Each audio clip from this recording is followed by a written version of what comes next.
Hi there, this is Nick Dutch back on the camera again one more time. This particular video is going out to gothatfunk. He's had this system going on, this little contest, namely that we could ask him 5 questions and he would answer them on the basis that he could then ask all of us 5 questions. Thank you very much for answering my questions, and I'm now going to answer yours. These are quite interesting and quite complex. Obviously, gothatfunk, I'm glad you like our ancient sites. I'm glad you're interested in prepping culture as well, because I've got some kind of interest in that. And also, without going to the extremes, I'm actually a member of a prepping website, and maybe I will go into some of the things that I've been learning from there. In another video maybe, but never mind. Your 5 questions. The first one is: your best friend is in constant pain from a condition to which there is no cure. They plead with you to end their life as an act of mercy, to end their suffering. They want you to do it right now. How would you handle the situation? I would have to honestly say that I haven't got the foggiest idea.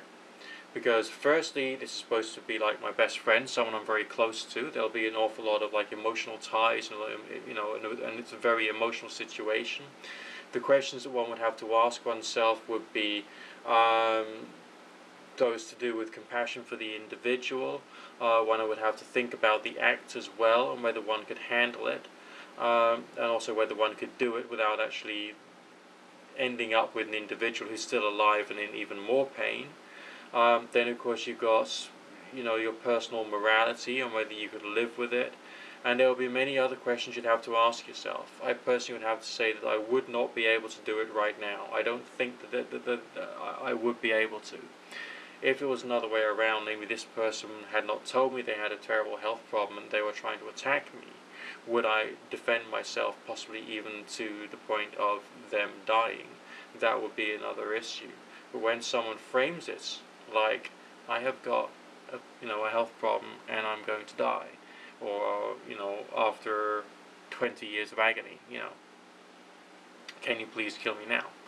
I would probably say, you're going to have to give me a bit of time to think about this. I really have, I cannot make a snap judgment on something which is quite so serious and quite so emotive. It just would be, I would not be able to do it straight away, at least.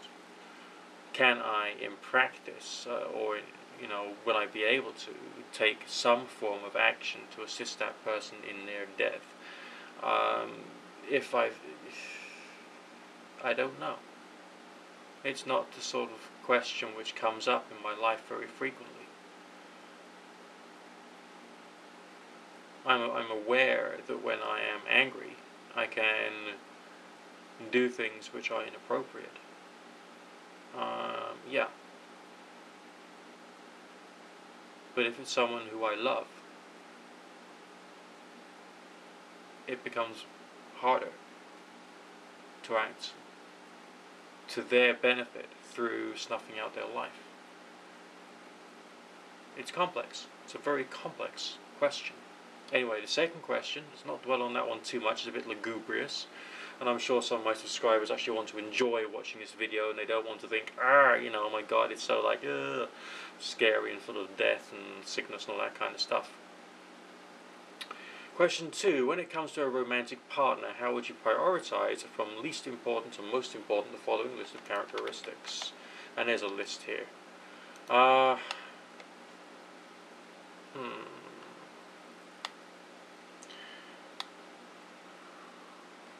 Well, one of them here is articulate. That would have to probably be number 1. Number 2 would be faithful. Honesty, I don't think that that's necessarily all that important. Because if you're in a relationship, there's going to be lies told as well as truth. And total honesty is not a good thing. It can't help. So that will go around halfway down. Good looking, well, that's another halfway down as well, because although it's important that they've got, that there is some kind of chemistry going on there, I don't think that that's necessarily essential. I don't have to have Your typical long-legged bird with massive jugs and a tight pussy. You know, I don't need to have that. Something that's just right would be fine. But what is good looking anyway? You know, what is good looking? Think about the varieties of adults imagery that there is out there. What is your good looking? What is my good looking? You know, it's variable.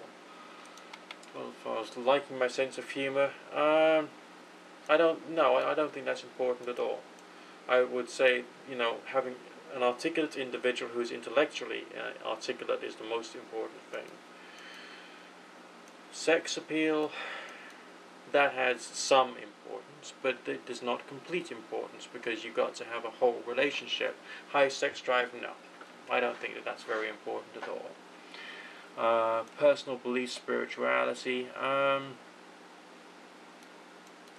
there would have to be some kind of overlap, but I don't think that that has to be a complete dovetail. So again, that's a middle level. I mean, most of these things are thoroughly unimportant. It's being articulate and being able to work well with the individual. Cooperation is what I actually value. Like personal hygiene, that is of course essential anyway. That's essential when you're going to work, let alone when you're coming home to have a cuddle on the sofa, or when you're watching Buffy the Vampire Slayer, or whatever it is. Wealth, I'd say stability and cash flow is more important than wealth, isn't it? Anyway. Sexual history, I don't care whether she's had sex with the goats. I really don't. You know, that's a complete irrelevance. It's what is between the two individuals, and the fact that there is, you know, you're with an intelligent individual that you can have intelligent conversations with, and you can have intelligent agreements with based upon a reason. That is what I sort of respect most, personally speaking. Okay, number 3. If you were to be granted 3 wishes, with the stipulation that none of the wishes would benefit you personally, what would you wish for and why?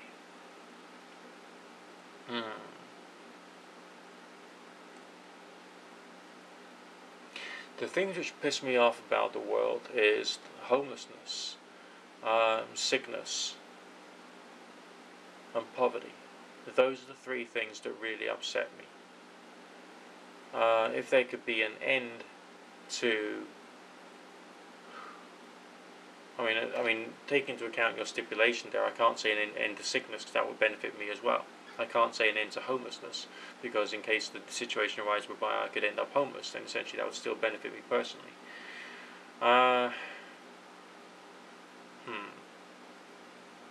Okay. I would. Well, if I was to say that my wishes were there to get the government to do things about poverty and disease and all the rest of that, then I'd still be living in a country that would be improved, and therefore I would still have some kind of indirect benefit. Is there any way in which I could wish for something that... Is there any way, and I mean any way, in which I could wish for something that will not benefit me personally? I mean, if I was to wish for an end to the wars in the Middle East, that would make a dramatically different geopolitical system worldwide, which would also benefit me personally. I disagree with question number 3. I refuse to answer. That is my answer, that I refuse to answer it. Question number 4. If given the choice between £5,000 to spend however you wish, or £25,000 to spend travelling abroad wherever you wish, on condition that you could have nothing to show for it at the end, no souvenirs, clothes, photos, videos, just memories, which would you choose and why? I would go for the £5,000. I would probably spend it on things that I would need and require, such as... well, things for my interests and hobbies. You know, I mentioned I've got an interest in prepping. I've got an interest in solar panels anyway, and you know, alternative energy. I would probably spend the money on solar panels and better quality grid tie inversion, so that my bills would be lower in the future, so that my ability to survive would be greatly enhanced to a certain degree.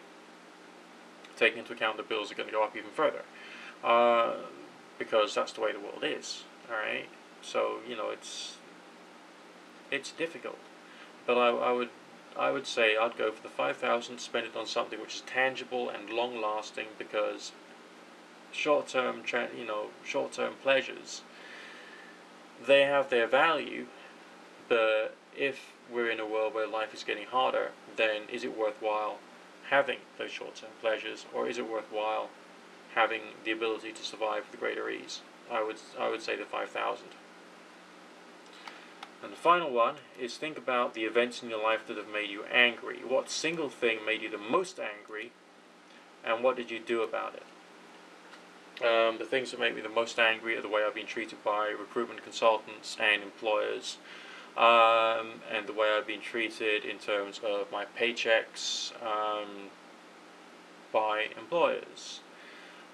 These events impacted my ability to survive, look after myself, and live a balanced life, full stop, and really, really, really did upset me. I mean, the reason I went self-employed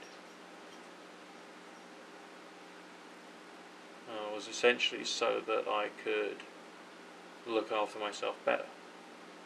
Alright, so what I did with one particular employer is I used a lot of rude words, and basically I left, and I went self-employed, and that's why I'm doing what I'm doing now. So what did I do about it? I bugged out, and I found a new way of designing a new future for myself. I did self-employed 3D computer generated imagery, and I eventually did what I'm doing now.